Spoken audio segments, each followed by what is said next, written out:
بسم اللہ الرحمن الرحیم۔ السلام علیکم۔ سعودی عرب نے اچھا اعلان کیا ہے۔ سعودی عرب نے اعلان کیا ہے کہ جو رمضان آپ کو پتہ قریب ہے، رمضان میں جو بہت سے لوگ افطاری کرواتے ہیں، سحری کرواتے ہیں، کیمپ لگاتے ہیں، تو کرونا کی وجہ سے اجازت ظاہری بات ہے کئی مرتبہ بڑے ملکوں نے پابندی لگا دی اس پہ، لیکن سعودی عرب نے اس کی اجازت دے دی ہے۔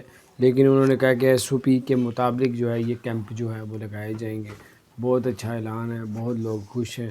اب رمضان میں آپ لوگ افطاری اور سحری بھی کر سکیں گے۔ اپنا خیال رکھیں۔ اگر آپ نے ہمارے چینل کو سبسکرائب نہیں کیا ضرور سبسکرائب کر دیں، بیل آئیکن پریس کر دیں تاکہ نئی سی اپڈیٹس آپ تک پہنچتی رہے۔ السلام علیکم ورحمۃ اللہ وبرکاتہ۔